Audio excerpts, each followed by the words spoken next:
Welcome to our second discussion on climate change. Today, Addison and I are joined by John, the Activism Chair for Young Americans for Freedom. Now, there's a lot more to be said on this topic, so this is a discussion that we're going to be continuing in the future.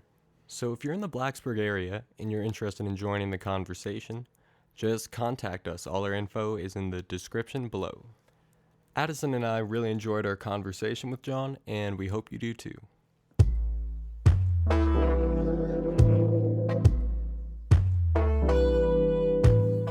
All right, my name is John Conte. I'm the Activism Chair of YAF, Young Americans for Freedom at VT. I guess a little bit about our organization. We're a non-politically affiliated organization that promotes conservative values and educates young students on conservative values through lectures and discussions and meetings.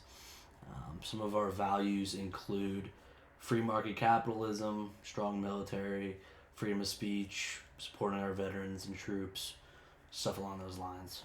Yeah, so could you clarify a little bit what you mean by like non-political? Because a lot of people associate YAF with Republican Party and Right. So there's the, I believe they're called the College Republicans. So like that's in the name itself politically affiliated. So we're not, YAF isn't backed by, just like Turning Point. Turning Point is backed by like the GOP and political motivated organizations, and YAF isn't. YAF is all the fundraising, all the money brought in by YAF is from YAF itself, and we're headquartered in I want to say Reston, Virginia, but I'm not quite sure. Don't quote me on that, but so we're not backed by politically affiliated organizations. I'm actually not very familiar with YAF at all. Okay. It might sound odd to say. Are you guys purely a collegiate type thing? Or? So, also, I've only been in the organization for 2 semesters now. I believe we are only collegiate. But yeah, most of the, if not all of the lectures do take place on college campuses.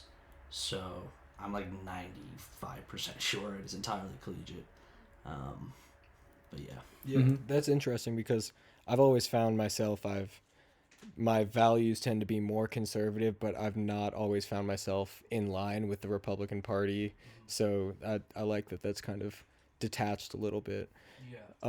As far as the members of YAF go, I assume a lot of them have conservative values.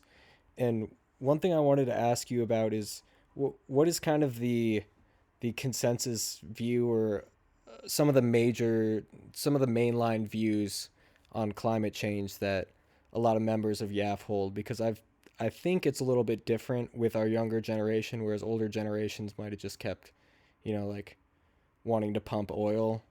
A lot of younger conservatives seem to be actually grappling with trying to get towards renewable resources and goals like that. Absolutely, I agree with that. I can't speak for my peers in YAF at VT, but if I had to guess, I would say most of them align with what are my views.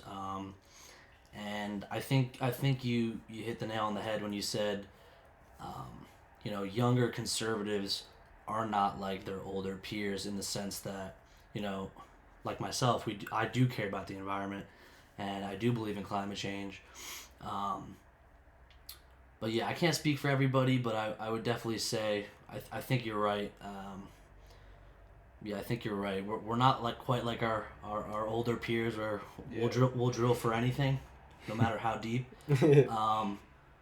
But we're also not. I don't think we're hopping on the bandwagon that we have 12 years to fix this. Yeah. So you definitely believe it's like man-made, or at least some of it's man-made. Oh, absolutely. Anthropogenic. I mean, climate change has, global warming has been happening since the Ice Age, and in my opinion, there's no doubt that anthropogenic causes, have increased CO2 emissions. The question is how much and how big of a threat is it? But yeah, to answer your question, there's no doubt in my mind that, you know, pretty much since the industrial age and even before that, we've been putting carbon dioxide into the atmosphere. Yeah. Yeah, I agree. Yeah. That's one thing I used to think. I'm almost at a point where you are now, I think, where I used to think it's the completely biggest issue facing mankind. Right. And now I'm starting to realize like how many issues are facing mankind, and, Right. and I'm like, where does this stack on our priority list? Right. Yeah.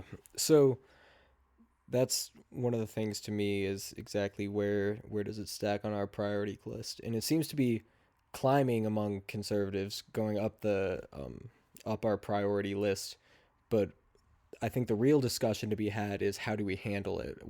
How can we mitigate the negative effects of this, and how are we going to adapt? Because I think it's pretty clear at this point we're going to have to adapt at least some. We're going to have to migrate a little bit and things like that.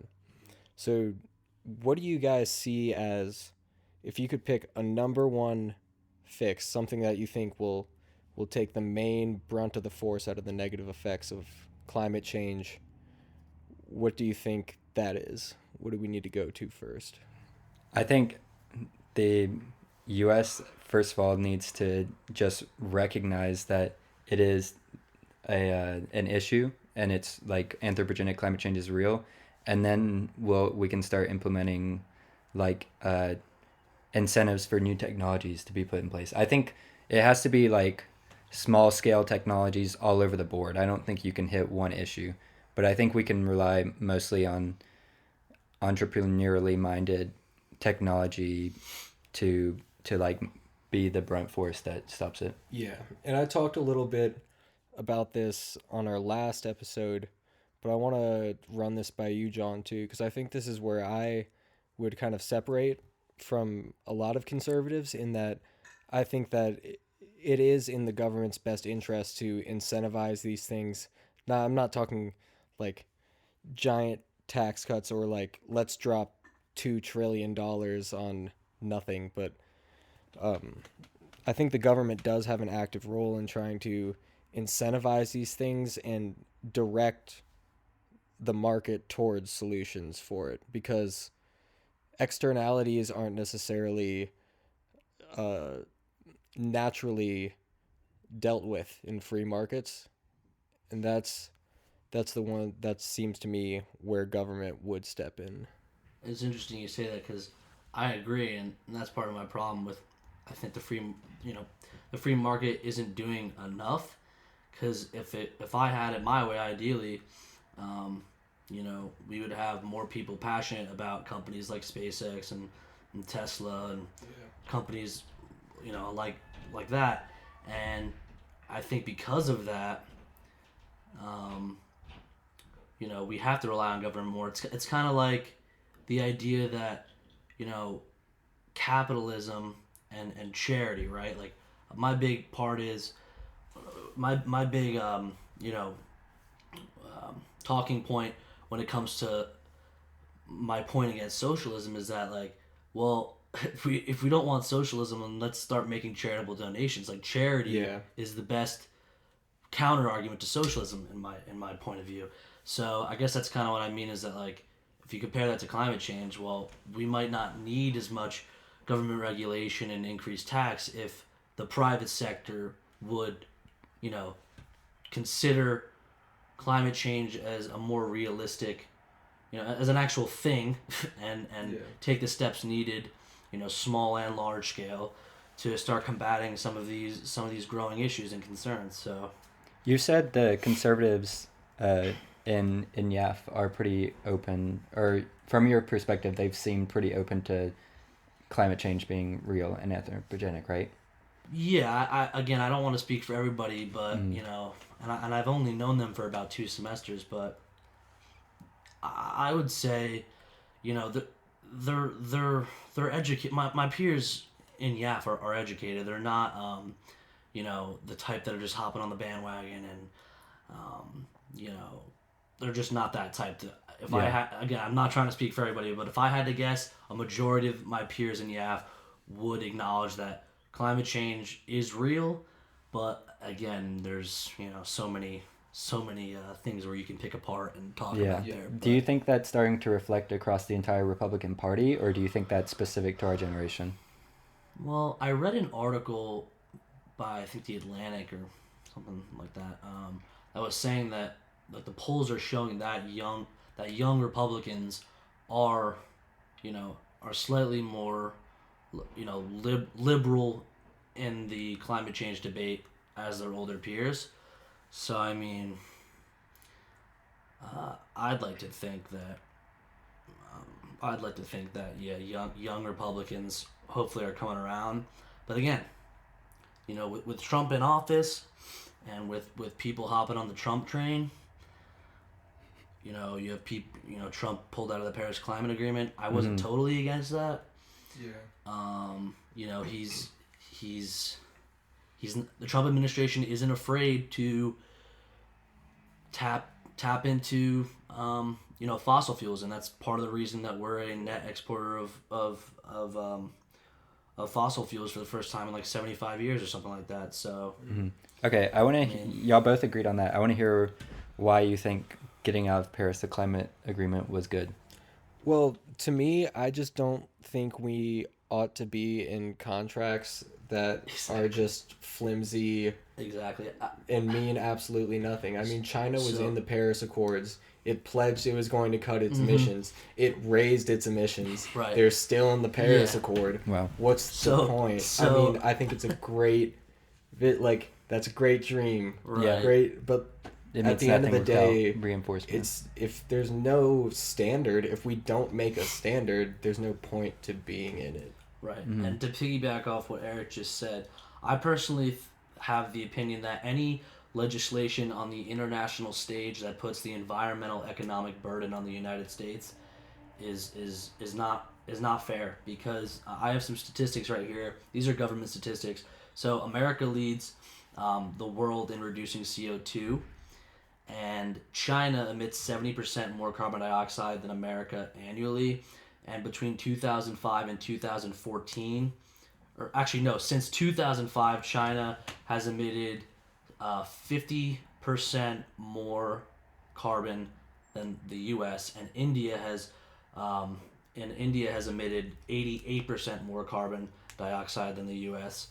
And then from 2005 to 2014, the U.S. actually was able to reduce their emissions by 12.4%, and that is the largest decrease in CO2 emissions by any other country in the world. So I really do think that a lot of this legislation should be pushed more towards China and India. I also read an article the other day that was saying, like, I'll tell you, and this might be a stretch, but I kind of wouldn't doubt it, that almost 90% of water pollution, or no, 90% of plastics in the ocean come from like Asian rivers and in the Chinese and around China and India. U.S. has So- pretty good water standards, so I wouldn't doubt Yeah, it. so I mean, I'm not trying to say that like America has no responsibility, but Yeah. I just think that any type of legislation on the international stage that puts most of the burden on America, I think is just not. Can I ask those numbers real quick? Per person? Those numbers are per person or per the entire country? Based on GDP, I believe. Yeah, this was off of Forbes, and then Forbes got that information from the government. Okay. I can pull up the website. I can show you the website. Yeah, we'll link the website in the description. So, yeah, I believe that those are by country. I'm pretty sure. Okay. Not per capita. I don't believe. I will say there's something to be said about kind of going easy on countries who are just industrializing now on their emission standards, because I do think there is some credibility, some credence to the argument that we got to use all these fossil fuels while we industrializing just because we were ignorant of the effects, and we prospered greatly off of that. Should we be holding countries to our standards today, where we have the type of renewable infrastructure, we have the money to invest and things like that? Should we hold those countries who are industrializing to the same standard? That's iffy there. I don't think there's much of a case to be said about China in that way. China's, I don't know too much about the demographics of China. I know a lot of it's still really rural, but they're pretty industrialized. Oh, They can, they're so urban. I read yeah, in the past 3 years. This is a real statistic. In the past 3 years, China has purchased more concrete than America has in the last century. So there's no doubt that they're So I guess to counter that argument, I do agree with what you're saying about the timeline difference of when we industrialized versus when other countries are. But I don't think China gets to use that excuse because I mean they totally have the money for China doesn't have any for excuses. for renewable energy, and to be honest, their government's more corrupt. I Yeah, mean, there's a lot talk about the inequality of wealth in America. It's a lot worse than yeah. China. They don't even release the numbers for that. Yeah. The thing to me is we can play this blame game of like who has caused more climate change and who should be responsible, but matter of factly, the best places to make these changes, technology and infrastructure changes right now to help ward off climate change is in these developing countries because the infrastructure is not in place yet. That's If we true. wait until it gets in place, it's just gonna like multiplicatively add to the problem. I agree Yeah, with that. but how do you get I think we should money invest. I think the over there? U.S. should Yeah. invest in their green, I guess, infrastructure. Yeah. in underdeveloped countries, Yeah. so like in parts of Africa. Yep. See, the Chinese are doing that. Yeah, I with have a bunch of concrete. Though. I have I have a buddy named Throw all Andrew. that concrete. Shout out to my boy Andrew, and we always talk about how China's playing the long game in terms of like just geopolitical, you know, like the board game of risk. They're playing Mhm. a long game. China has heavily invested in Africa in mining and building construction and in green energy, but they're kind of like manipulating the people. Like Yeah. some of these projects go unbuilt, the money's not fully paid, and it's like there's problems there. But I totally agree with you that Yeah. a great place to start is where there's no real infrastructure. That way we can just Mhm. Yeah. I Yeah. think if we were to do like a large investment like that in places like Africa, it would have to be something from the government because it's really difficult to raise money from private investors to be invested in places that don't have strong property laws or like a True. strong government. Yeah, So we it'd don't have know to be- when it'd those have to be countries aid. would just socialize and take over that. Yeah, exactly. It would have to, it'd be really difficult to get private investors. It'd have to be straight up aid, Yeah, which I'm not opposed I know to. China is definitely like you said they're playing that long game and they're not even playing it purely politically. They're playing it economically, um, where like the companies that are owned by China basically are setting up the like pathways of economic growth, so that even when those countries start to grow and become their own country, it's still all going through China. right. They're manipulating. Well, I guess manipulating would be the word, but not really. Yeah, I know what you mean. There's It's a iffy if it's Yeah, that's pretty. Taking advantage of them, it seems. yeah. Yeah. So, what do you guys see as the likelihood that some type of really, really good climate change legislation passes Congress? Ooh, I'd like to start off. In with how that 'cause- long? In like, let's say the next 5 years, we get a bill that people are happy with, that Well- scientists are happy with, that economists are happy with. Well, there's always going to be criticism, but like, Well, if it's anything like the Green New Deal, it's not going very far.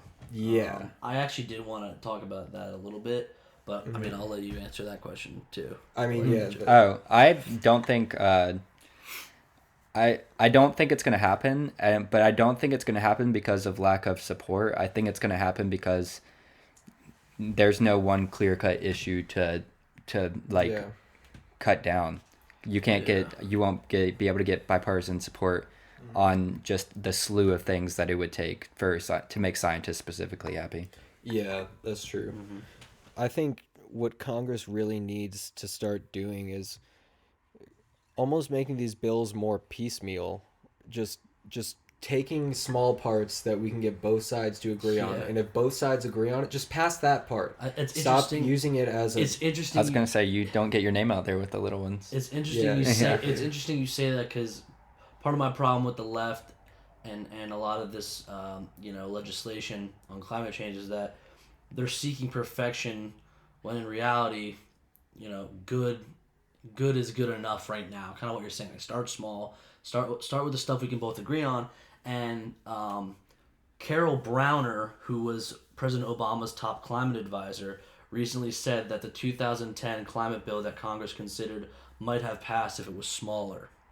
So that's an interesting note to point out. I usually don't use the term left, but I will have. That's the best criticism I've ever heard of the left, is that I consider myself part left. So I'll say we're way too concerned. What did you consider yourself? What? Leftist, I guess. Oh, a leftist. Yeah. Okay. But perfectionists. We're perfectionists. Like, we want it to get done exactly right, and if it's not done right, we're not going to accept it. But that's not how you don't get compromised that way. Right. Yeah, and that's also, I mean, it's a bigger problem with a lot of bills in general. They've become these giant omnibus packages that try to shove, like, bills will be like 1,000 pages long, and representatives will have like a week or two to read them or something like that and really scrutinize it. Or representatives start to use them as some type of political gambling piece, and then it just gets lost and nothing ever gets done. Like, I'd have to say, like, I like a lot of the ideas of climate change. I want to start working towards it, but proposals like the Green New Deal specifically, where there's identitarian crap in it. I don't understand what that has to do with climate change. We can fix the problem, agree on steps at a time, and hold each other's hand and take steps towards it. We don't need to... Mm-hmm. I'm curious to what you said. You consider yourself the leftist. Mm-hmm. I don't consider myself like far left or anything, but that's what I consider a leftist. When I think of liberal, I think of liberal, but then when I think of leftist, I think of neo-progressive. Okay, maybe I should amend my statement then. No, I'm not telling you how to think. I'm just letting you know. I'm trying to destigmatize the term of leftism. Yeah. Interesting. And just like take away. I gotta say, you're the most. I've only known you for like a half hour, but you're the most polite, non-confrontational leftist I've ever met. But that's what we're here for. I'm curious. Well, it's all about the discussion. But I'm curious, like, what your viewpoints on the Green New Deal, like. No, I don't like it. I mean, I haven't read through the whole thing, but I read some of it, and just like, you can't remake a whole economy in like 5 to 10 years. Yeah. It's not possible. Like, it's possible, but you'll like destroy like half your citizens doing it. Right. Okay. Like, things like retrofitting every home in the United States or every building in the next 10 years, like. And pretending like there's not going to be unforeseen consequences that would probably cause more climate change from that. Yeah. So another thing about it is labor unions. Some really large labor union came out against it because it hurt. Oh, you're talking about Jobs Net. Are you talking about the people who like put up the billboards attacking AOC? I don't know. I heard there's there was a lot of people that came out from a labor union. Like, even Greenpeace, like a former CEO, I think, or executive from Greenpeace, like, called. I think there's some like weird stuff going on there, because that guy was kind of ousted from Greenpeace. Oh, really? And they're not like friendly, and I don't know exactly what's going on there, but that part's kind of a mess, then, folks. Yeah, but it's not well refined, and the proposal hasn't generated any great discussion, I think, because it's not refined. It's like you have to kind of start with you have to start with, I don't want to say an olive branch, but go back to what I was saying, start with the basics. Agree on the small things and work up together. That's how an actual discussion starts. And as a conservative, I want to point out, because you're saying start with the small stuff, but that can even be hard, because let's make it clear that the Republicans are the sinners if you will, when it comes to the climate change debate. Yeah. Like, the fact there are deniers, climate change deniers in the Republican Party. There's no doubt about that.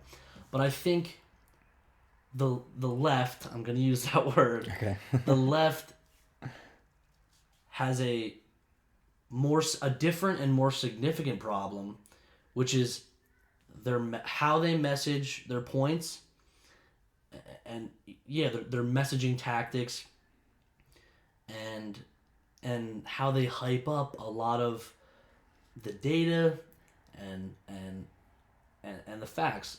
So, and I always like to talk about like Al Gore, and that a lot of people don't really view the climate change movement as a business, when it kind of is. Like, Al Gore, I'm totally getting off topic here, but Al Gore is pretty connected to climate change. Al Gore is really considered, would you say, like the father of the movement, kind of? He's like the champion. That's what I've He's kind the of champion. of. And Especially the Democratic Party. right, version. and I'm not trying to sound like an anti-capitalist when I say that. Like, he worked for his money, and he came out with books and movies and everything else. But keep in mind, his net worth the year 2000 was $1 million, and his net worth now is like over $300 million.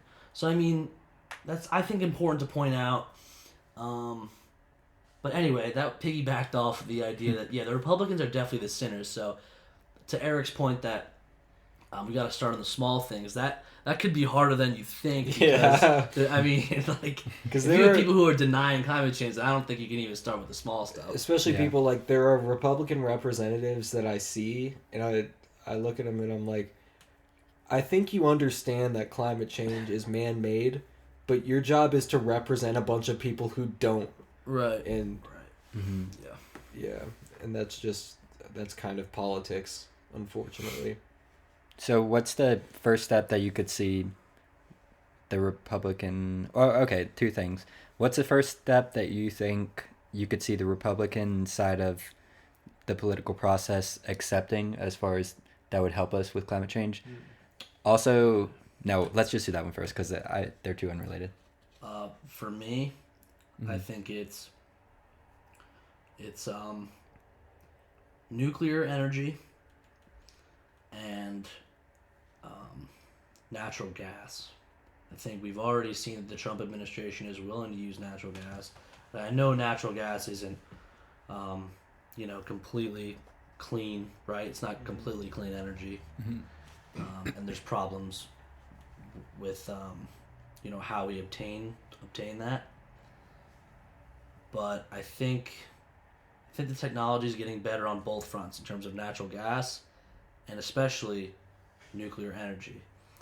I think that it's safe to say, and hopefully, God forbid, there will never be another nuclear power plant disaster in America. I think the last one was like the 3 Mile. Yeah, in Pennsylvania or something like that. So, and I know it's happened in other countries, but if I recall, has anyone actually died from a nuclear power plant reactor? Like I know it's affected the environment, and in even Fukushima, there were 1 or 2 straight up deaths from radiation, and then I think something on the order of 10 to 100 that died in the illnesses later weeks. Right. Yeah. Okay. Yeah, So, never there's like definitely the casualties. actual, never usually the meltdown, but like Right. the 'Cause radioactive. it's not an But I instant mean, Japan's thing, right? also on a fault line. You don't want to make Yeah, a nuclear reactor on a fault line. just stick to your geothermal. Right. Just pull it up. So I guess to piggyback off that, are you guys for like an increase in nuclear energy? I know you were, before we started, Eric, you were talking about We should talk a little bit about thorium. We mentioned it briefly on our last podcast, but I've looked into it a little bit more. I'll link some videos in the description. There's a great video by Salmonella Academy. He just makes like quick little videos that are pretty funny and interesting. Yeah, but few of the talking points for thorium: they don't emit radon gas. It just doesn't emit. Do you want to tell the audience what the problems with nuclear usually are first? Oh, well, so your main problems are going to be risk of a meltdown. something like we saw at Chernobyl, 3 Mile Island, something like that. That's catastrophic.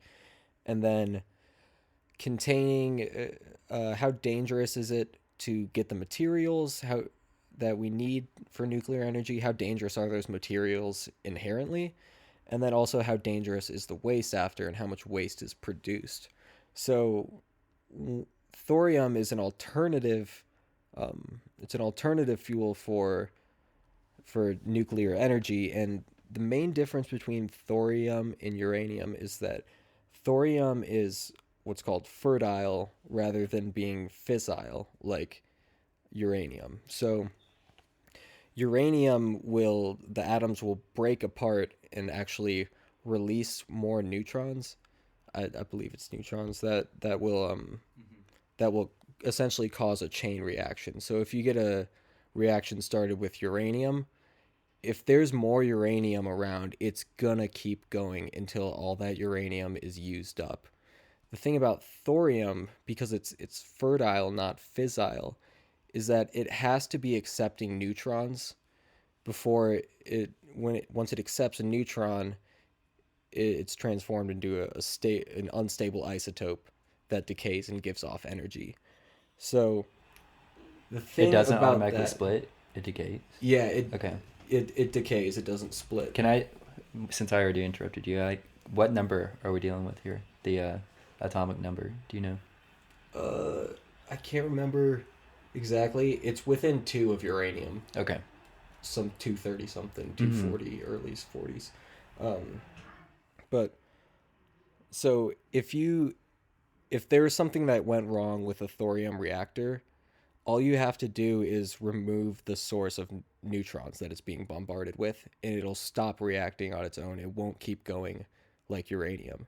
So thorium, when it's ready to be bombarded by neutrons, it's actually in a liquid form. So what they do is they just design these reactors where the liquid's up kind of high up in the room where it's being bombarded with neutrons, and if something goes wrong, they just open a valve at the bottom and the thorium drains down out of range of the neutron source.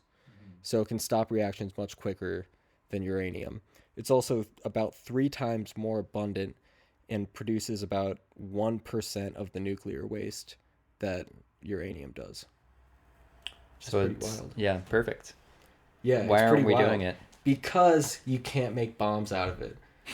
That's what the research money's for, baby. Well, I've read that like China.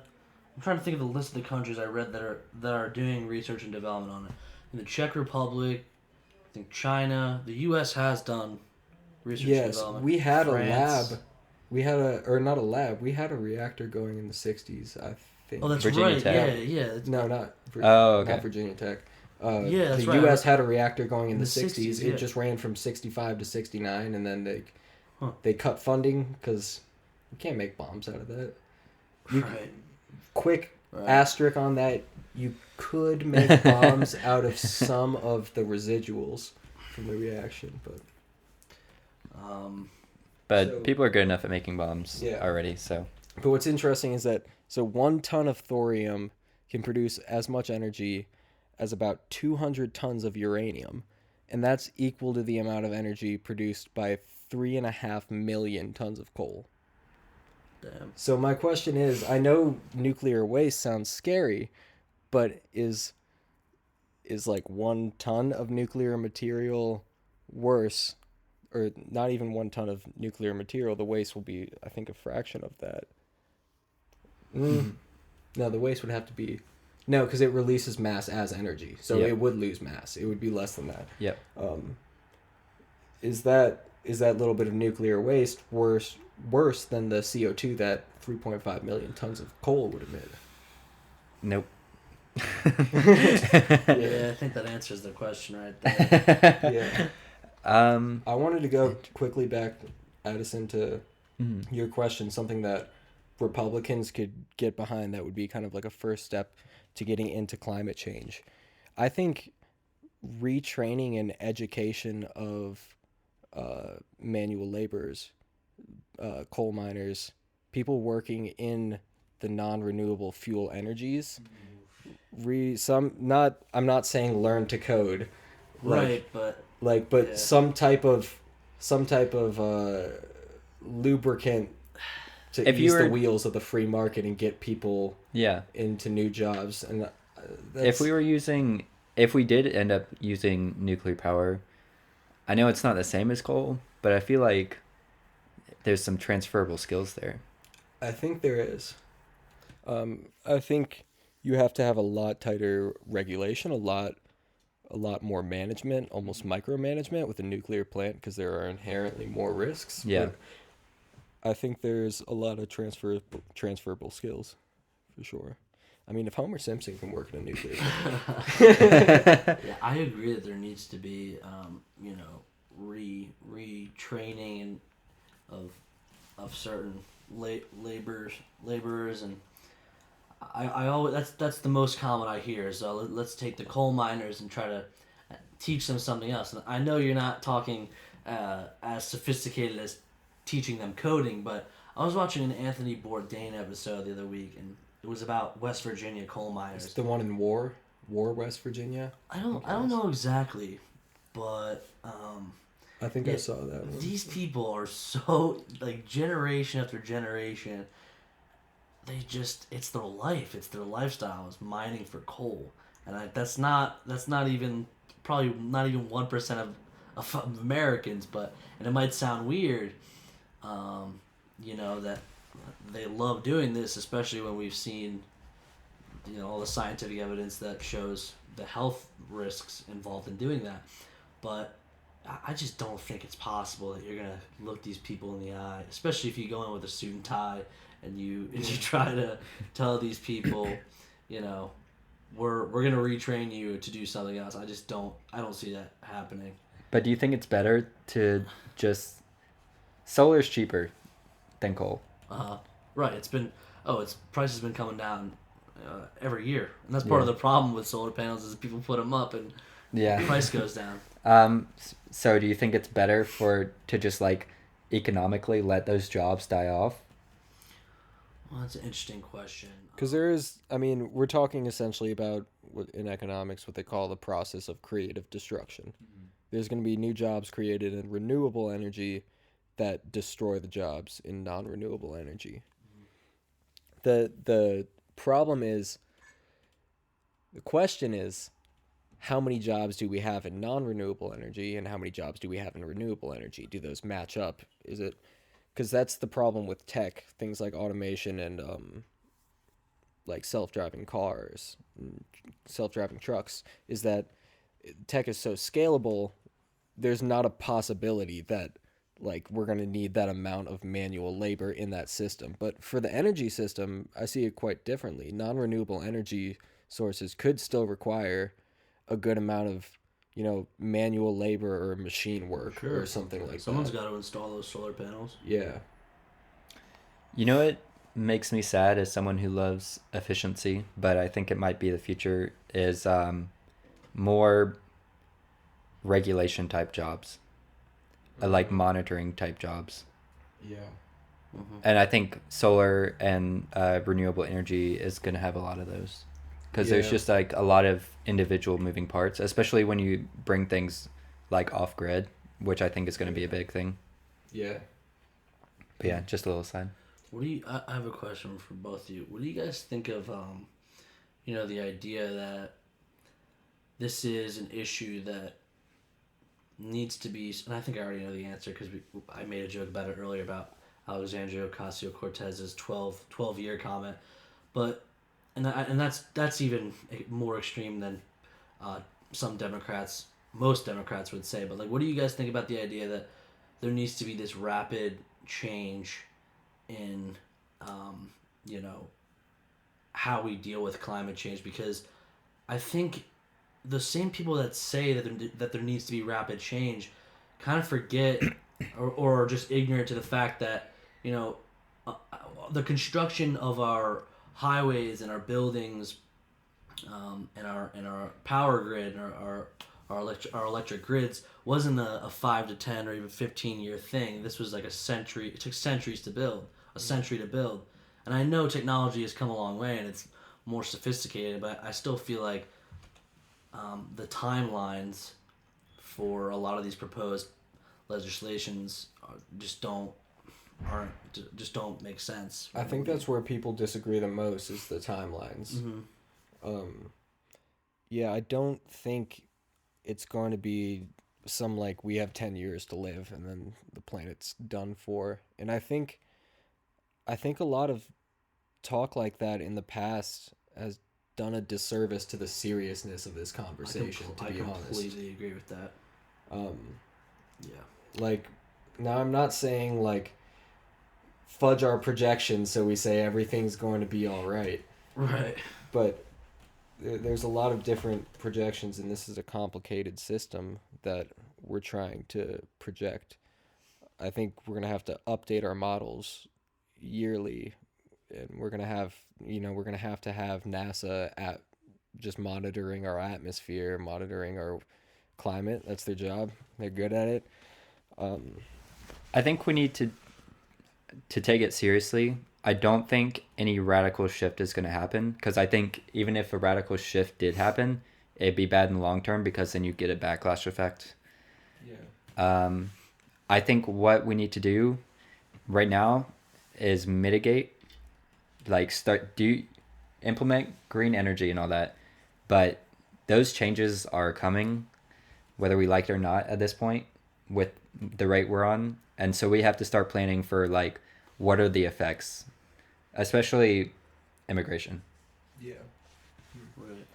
Well, what specifically about immigration? Like, a lot of land around North Africa and India is going to be like, it's either in India in some places, like far out, like 2050, 2070 type stuff. Okay. It just, during the day, it's going to be too hot. Like, people are going to have heat strokes all the time. And land is going to be non-arable in those areas. So you have, like, the biggest population, or it's going to become the biggest population, India, I think. Right? Yeah. In the world, in a place where they won't be able to grow food unless there's some technological revolution. And they're going to try to move north or somewhere. What about like urban? What about just like the indoor hydroponic towers? I have in like New Delhi or something, some gigantic. I have a lot of faith in that, but that's what I mean. Like, we have to start putting those things in place if we want to prevent that. Yeah, we got to start working on those. Yeah. Interesting. I think it's too late. It's too late to only worry about stopping it. We have to start thinking about what's going to happen. We have to accept that's going to happen and start planning to mitigate those effects. Yeah. And what's interesting to me about the migration is this, at least, like, I mean, this does happen where migrants, it has happened throughout history where migrants have moved into an area that's already inhabited, but, like, we're kind of out of land to spread humans across, you know. So when we start dealing with migration, then this is something we're, I think, really learning as a society now, how to accept new migrants who are fleeing either climate change or something like that, and how to actually get those populations to live together. And social media may be our saving grace, because we've already started, like, integrating the whole world into, like, this one culture a little bit. Imagine if this had happened without social media. Yeah, like, we would have never talked to each other before. Yeah. We would just be like, these people are trying to invade our land. We're going to kill them. Yeah, we would have no clue why they were coming over or what. It's getting warmer. We're growing more food up here. I don't know what you guys are complaining about. You guys just want our food. Yeah. Well, I hope there's never a world. This is totally off topic, but not really. But we're talking about future outlooks, climate change. I hope there's never a World War III. Realistically, there probably will be. But I have to say, I think if there is a World War III, unlike prior world wars where it's kind of been, you know, largely based off of, you know, military and conquest and a lot of other factors, this war will be, you know, fought for water, for you know, soil that can grow crops, for land that hasn't been, you know, drowned by rising sea levels, whatever, stuff like that. So, you know, if we wanted to talk about that, because I mean it's hard to talk about that because we're, you know, it's the future. Yeah, you start laying the blame on people too, Right. on certain countries. Yeah. No, it is what I like to talk about, but I do want to keep it a little bit on climate change. Yeah, there is. So one more. We get after the podcast. Okay. One more thing that I wanted to bring up is how do countries start holding each other accountable for their emissions? Like we were talking a little bit earlier, the Paris Accords really didn't hold anybody accountable. Like you got to set your own standards, and then you just don't abide by those standards if you don't want to. So how do we start holding each other accountable? I think that's an interesting question because it's kind of hard to answer because it's kind of the balance between, you know, sovereignty, individual sovereignty of a country, and then, you know, kind of like what you're saying. How do you hold another country accountable? You don't want to say, oh well, you didn't meet your requirement. You know, it's like they might say something back to you like, all right, well, like, you know, you didn't meet yours. It's like you said, it becomes a blame game. Yeah. So I guess that would be my answer. Is it's hard because I'm all for sovereignty, and you know, for all nations, but it's a hard question, I guess. Sanctions used to be the answer when the U.S. ran the economic world. I was gonna say the only thing that I could think of is imposing sanctions on or imposing tariffs on products that use a bunch of like. Oh, do it product based, not Yeah, okay. do it product. I would say do it product based on, first off, you have to target products that are not basic needs, like very basic needs, because you don't. One of the trickiest parts about doing stuff about climate change is you don't want to adversely affect the poorest of your population, because that's what we've seen in France, is where they cap and trade like crazy, raise taxes, and then the rural population, the poorer population who relies a lot on vehicles to do their work. Are you referring to the recent like carbon tax stuff and everything? Are you referring to like talking about the yellow vests in France? The yellow vest. Okay, that's I was gonna mention that. Sorry to interrupt, but yeah, no worries. But yeah, so you have to make sure that you're not targeting your poorer classes, because they can't face that, you know. Right. Rich people can face paying an extra $1 a gallon for gas or something like that. Yeah, and that's kind of the hypocrisy of it, is because it's mostly the rich people and the elitists that are making these decisions, and it's like, you know, that's why I think, and to piggyback off what you're saying about the yellow vest protests in France, they took a vehicle and like dumped a whole bunch of like cow manure on the president manuals or whatever his name is. So it's Macron, I mean, it's a good point about you got to be careful with tariffs. And... So tariff goods that are non-essential, that companies have to use like a large amount of non-renewable resources, or have to emit something horrible for the environment to create tariff those goods. It's the only idea I have. And you said you got to be careful with the taxes along with that, right? Yeah. Because I remember, I think part of that problem was that there was a carbon tax. Yep. And people couldn't really afford it, like you were saying. And like when you have to drive 20 miles to work, like you can't pay that carbon tax. You know, if you're driving 20 hours to work or 20 miles to work for a not well-paying job. Mm-hmm. Yeah, it's interesting because I think that's kind of the taxes are, when it comes to climate change and initiatives for it, you know, one of the big ideas from, you know, most of the people on the left is let's have more regulation and more taxes, and that could work, but I think more so, I think the important thing is those regulations and taxes should be coming from, you know, the standpoint of science and not really policy. It's like If that makes sense at all. It's like, Yeah. I think it could be dangerous if we're increasing taxes and increasing regulations based off politics and not, the scientific facts. Like, you know what I mean? Does that make sense? Do you it's think hard to there's... keep things pure, keep things out of the way of politics, Yeah.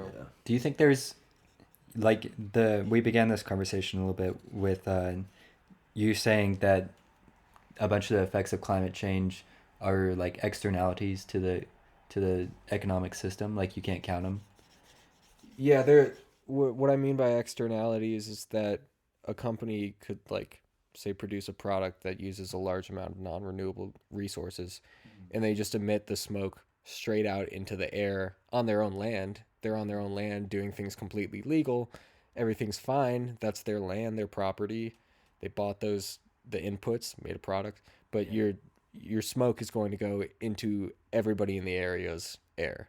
That's what I mean by an externality. Do you think it's possible to ever have an economic system that accounts for everything? Especially, my dream has always been that some cryptocurrency based around environmental concerns will come out, and it'll be like a thing that it might not even like replace our U.S. currency or something, but it's something that is also traded that you can also buy with. Without some guiding government regulation, I don't see any market fully accounting for externalities. Yeah. Or any currency for that matter. Mm-hmm. Well, with that, we'll finish up this segment. This is a discussion that we'll be returning to fairly often, every now and then. So if you'd like to come on the podcast, if you have any questions, if you'd like to pitch in your idea, please email us at odinspeak@gmail.com. That's ODIN speak@gmail.com. I just want to thank Eric for the invite. It was a pleasure speaking with both of you guys, and I hope to come back. It was a great discussion. Yeah. Always Pleasure to have you. Thanks so much for joining us, John. Guys. Thanks for listening, as always. For more information on ODIN, check out our social media linked in the description below. If you'd like to attend a discussion, check us out on Facebook. We frequently update our events there. If you'd like to start a show or pitch a topic, send us an email at odinspeak@gmail.com. That's ODIN speak@gmail.com. Thanks for listening.